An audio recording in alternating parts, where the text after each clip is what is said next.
nowy motocykl. Co to będzie, to Wam potem pokażę. Na razie to jest niespodzianka. Przymierzałem się do 4 motocykli. Najpierw chciałem Hondę Transalp. Mówiłem nawet w filmach poprzednich, że to jest moje marzenie. Potem myślałem o Hondzie NX 500, CF Moto 450 MT, jeszcze Himalayan też 450. Jeszcze Wam nie powiem, po jaki motocykl jadę, ale muszę Wam powiedzieć, że to na pewno nie będzie Transalp, ponieważ tak jak mówiłem, że Transalp jest moim marzeniem. No jakbym sobie kupił Transalpa, to już bym nie miał o czym marzyć, tak? Więc któryś z tych 3 innych motocykli wybrałem. Jadę zobaczyć, jak będzie wszystko się zgadzało, będzie dobra cena. No to wezmę ten motorek i zobaczycie, co to jest. Tak więc do zobaczyska później. Cześć. To jak na początku filmu widzieliście, jechaliśmy po motocykl. Motocykl już jest kupiony, zarejestrowany, zrobiony przegląd i go przywiozłem. Tak jak powiedziałem, moim marzeniem była Honda Transalp, ale Hondy Transalp nie kupiłem. No i tu sprawa jest banalnie prosta. Czemu nie kupiłem? Kasa, tak? Ale nie z tego względu, że może miałem za mało czy coś, tylko muszę jeszcze kupić samochód, więc wolałem kupić trochę tańszy motocykl i do tego kupić samochód, niż wydać więcej pieniędzy na motocykl i kupić byle jaki samochód. Więc dlatego Transalpa nie kupiłem i tak jak powiedziałem, będę miał dalej o czym marzyć. Ale były 3 motocykle do wyboru, które rozpatrywałem, żeby kupić. Pierwszy to był Honda NX 500, drugi motocykl to był Royal Enfield Himalayan 450 i trzeci motocykl to był CF Moto MT 450. Wszystkie te motocykle, które teraz wymieniłem, są bardzo fajnymi motocyklami. A, jeszcze zastanawiałem się nad tą nową BM-ką 450, ale się okazało, że w salonach będzie dostępna dopiero na jesieni. I akurat w tym przypadku on byłby droższy od tego motocykla, co kupiłem, ale nowego z salonu jakbym brał, to bym sobie wtedy wziął jakieś tam raty dodatkowo i bym sobie go pomału spłacał. No ale to bym musiał najpierw jazdę próbną zrobić, obejrzeć ten motocykl, bo wiadomo, to co widzimy na filmach, to co nam pokazują, jak wsiada jeździec, że tak powiem, zawodowy, no to on tak jeździ tym motorem, że nam się wydaje, ja pierdyka, my kupimy taki motor, też tak będziemy jeździć. No niestety nie, tak nie będzie. Dobrze, wracając do zakupu. Honda NX niestety nie kupiłem, a to z tego względu, że były drogie. Takie, które ja chciałem, to raz, 2. Skok zawieszenia jest mizerny, mój rower górski ma większy skok zawieszenia. Tak, poza tym, no Honda jest ekstra motocyklem, no nie ma co gadać. Silnik petarda, skrzynia biegów petarda. Tylko Honda stosuje taką głupią politykę jakąś, że kupujesz motocykl, to motocykl jest golas, dosłownie golas. Tak więc już wiecie, to zostało nam jeszcze CF Moto i Royal. I teraz Wam pokażę, co kupiłem.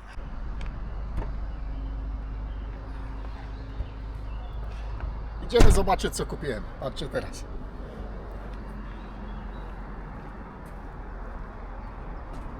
Jednak Himalayan. Ładnie wyposażony. Potem o nim będę więcej opowiadał. Teraz jedziemy do domu, bo jutro o 5 rano muszę do pracy wstać. A więc proszę bardzo, to jest mój nowy motocykl. Royal Enfield Himalayan 450. Czemu kupiłem ten motocykl? No z tego względu, że raz, był blisko. Jechałem do niego do Duisburga. Wszystkie inne motocykle, które chciałem kupić, były bardzo daleko. Po przejażdżce CF Moto 450 MT i po przejażdżce tym motocyklem, no to mi się jakoś tak bardziej spodobało. CF Moto też jest ekstra motocyklem, fajny kurde jest, ale myślę, że ten bardziej do mnie pasuje. Nie lubię w motocyklach, gdzie wszędzie teraz tej plastikozy wszędzie pełno jest, wiecie, wszystko kurna, wszystko z plastiku, to jest niemal cały motocykl jest zrobiony z metalu. Wszystko jest metalowe. Tutaj mamy błotnik trochę plastikowy, tutaj mamy trochę plastiku, to jest też chyba plastik, a tak to reszta wszystko jest metal. Jak kupowałem motocykl, to już były osłony na ręce, to jest oryginalnie fabryczne. to bardzo dużo już dodatkowego wyposażenia jest. Dodatkowo możemy tutaj połączyć się z telefonem i nawigować możemy bezpośrednio na zegarach motocykla. Mamy tutaj złącze USB-C i tak jak mówiłem, w Hondzie za to złącze trzeba dopłacić. Chociaż tutaj też trzeba dopłacić, przepraszam, ale generalnie bardzo dużo rzeczy, które są, to są dodatkowo płatne w Hondzie. Gdzie taka marka jak Honda, no to te USB, no nie oszukujmy się, no kurna, takie gówniane USB, żeby nie zamontować, no ludzie, no w jakich czasach my żyjemy? Teraz wszyscy jeżdżą z nawigacjami, telefonami tutaj, no to powinno być, no bez jaj. Tym motocyklem zaraz pojadę na przejażdżkę, zobaczycie sobie jak jeździ, pojadę trochę polną drogą też. Oczywiście ja nie jestem jakiś specjalistą od offroadu, ale myślę, że do takiej zwykłej jazdy turystycznej, jak ja chcę uprawiać, to mi w zupełności ten motocykl wystarczy. A najfajniejsze jest to, że jak jeździ się nim spokojnie, to pali 3 litry. Jak jeździsz po autostradzie, pali pomiędzy 3,5 a 3,7 litra. Więc spalanie elegancko.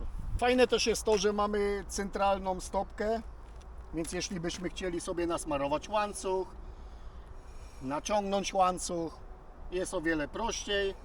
To ruszamy na przejażdżkę. Motocyklem jak ruszymy, to od razu te uczucie ciężaru motocykla zanika. No ale to jest normalne, każdy kto jeździł motocyklem to wie o tym. Szkoda, że nie pamiętam jak mi się jeździło z Suzuki DR-em 650, ale to było już dawno temu, więc nie mam takiego porównania, nie mogę tego porównać bezpośrednio. I muszę stwierdzić, że tym motocyklem właśnie fajnie się jeździ po takich drogach szybkiego ruchu. Autostrada, owszem, można.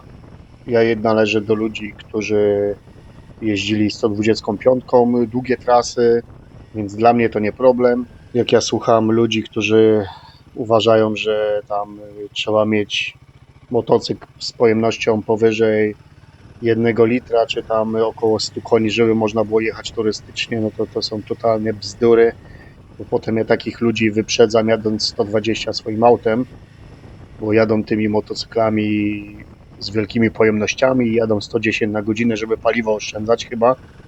No bo nie wiem, wiatr im przeszkadza, nie wiem dokładnie o co chodzi. No ale ja tym motocyklem jeździłem po autostradzie sobie 120, owszem, zamówię wyższą szybę, będzie trochę przyjemniej bardziej. No ale tak jak teraz jest, to jest też nieźle, bo ja jestem niski, tak jak mówiłem, 170 cm, ktoś kto jest wyższy, to więcej będzie tego wiatru łapał na siebie. Tutaj teraz widzicie takie nieśmiałe pierwsze jazdy po polnych drogach. Trzeba sobie przypomnieć, jak to się kiedyś jeździło, bo ja na motocyklu takim adventure'owym, no to jeździłem ładnych parę lat, gdzieś około 15. Potem jeździłem tą 125 i teraz dopiero tym. Uważam, że ta pojemność do takiego podróżowania spokojnego spokojnie wystarczy. Do 120 na godzinę ten motocykl się zbiera w miarę dobrze. Więc tutaj nie ma na co narzekać. Takie głupie opinie cały czas słyszę co chwilę, jak się włączy jakiś film, to że taki motorek ten to jest osiołek. No, osiołek to może był ten pierwszy 411, no ale to już na pewno nie jest osiołek. Jak już mamy porównywać do zwierzaków, no to już bardziej może być wielbłąd. A silnik nie na darmo dostał nazwę Sherpa, ponieważ Sherpowie są znani z siły fizycznej i wytrzymałości. Ten motocykl kupiłem też między innymi dlatego, że zobaczyłem, jak chłopaki z jednośladu.pl byli na wyprawie w Himalajach. Po wsi Girki jeżdżą takimi motocyklami, pomimo tego, że mają w garażu Afriki Twin. I jeszcze jest taki biker z USA, taki starszy pan.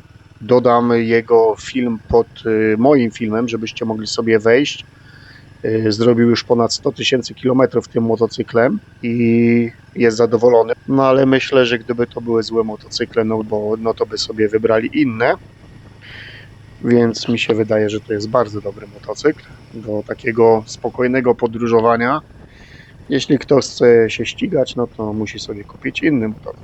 Mam 170 cm wzrostu i pokażę Wam, jak wyglądam na motocyklu. czy sięgam do podłogi. Jak widzicie, prawie całą stopą dotykam, tylko to są buty trekkingowe. Jak mam buty na cieńszej podeszwie, to muszę o tak mniej więcej mam nogi, a w tych prawie dotykam całą stopą. Zamówię jeszcze wyższą szybę. Te siedzenie jest teraz na wysokości 825 mm. Jeszcze można zamówić siedzenie, które jest na wysokości 805. Ja sobie takie zamówię, żeby lepiej mieć tutaj nogi na ziemi oparte.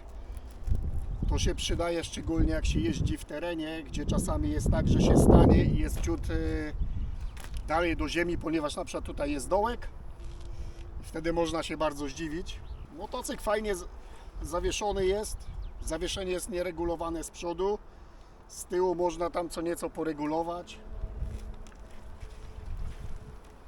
Ale to takiej jazdy turystycznej to jest wystarczające. Jeśli ktoś chce upalać w terenie, no to jak ma umiejętności, to może. Ja średnio mam umiejętności do tego, bardziej w terenie potrafię jeździć samochodem terenowym. A z tego co wiem, większość ludzi, co się chwali, że umie jeździć w terenie, to jedyne co potrafią, to tylko dać gaz do dechy. To jest cała ich umiejętność. Motocykl trochę waży. Jak go się przechyli, no to czuć ten ciężar. Motocyklem jeździ się bardzo przyjemnie. Pozycja za kierownicą jest wygodna.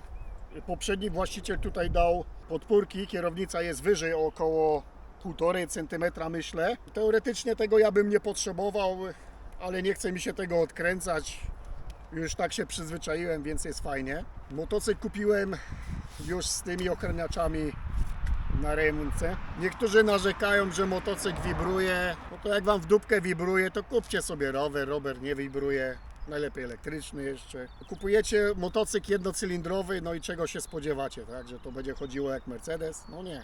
Wracając jeszcze do pojemności tego motocykla, dużo ludzi właśnie narzeka, że to mały motocykl, że motocykl dla początkujących, a ja powiem wam, że gówno prawda.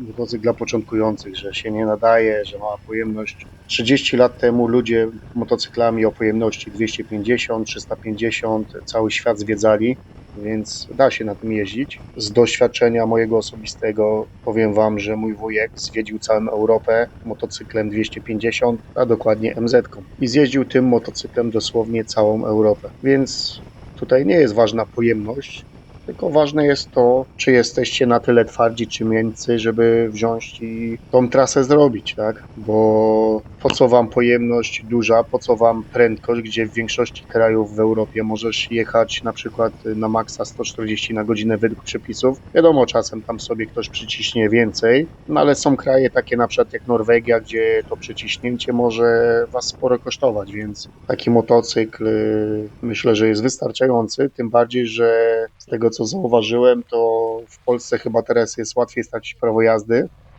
za szybką jazdę niż na przykład w Niemczech, bo ja mieszkam w Niemczech, więc wiem troszeczkę na ten temat i widzę też jakie kary są w Polsce, więc porównując na przykład do zarobków w Niemczech i w Polsce, no to w Polsce mandaty są droższe, plus te punkty karne są o wiele bardziej rygorystyczne, bo tutaj żeby stracić prawko w Niemczech, to naprawdę trzeba być debilem, a w Polsce będziesz miał 2 razy pecha, dostaniesz raz 10 punktów, raz 15 i już jest do widzenia. Zobaczcie, jak śmiesznie wyglądają te włączniki tutaj.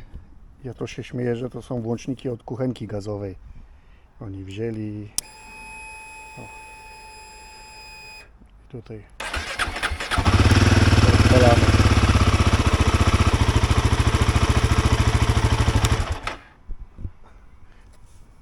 Takie... W rękawicach to się w sumie dobrze obsługuje. Myślałem, że ten wyświetlacz będzie za mały, że będzie na nim źle widać, ale na żywo wygląda to o wiele lepiej. Tak samo miałem obawy co do tych świateł, że będą też słabo widoczne, no ale to jest właśnie przykład tego, że zawsze lepiej zobaczyć niż myśleć, że coś nie działa albo coś źle będzie wyglądać. Na żywo to wszystko fajnie wygląda. Jeszcze włączę kierunkowskazy teraz. O.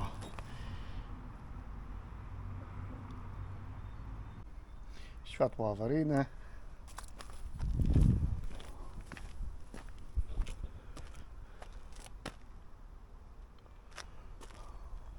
Są też modele z oponą bezdętkową. Mój niestety ma dętkę, ale to nie szkodzi. Do silnika wchodzi ciut ponad 2 litry, 2,1 przy wymianie oleju. A więc tak się prezentuje mój nowy motocykl. Co tu dużo gadać. Trzeba jeździć. Do zobaczenia w następnych filmach. Mam nadzieję, że film się podobał. Jak się podobał, łapka w górę. Jak nie, no to wiadomo, w dół. Chociażbym nie wolał. No ale nieważne. Nie każdemu się dogodzi. Do zobaczenia.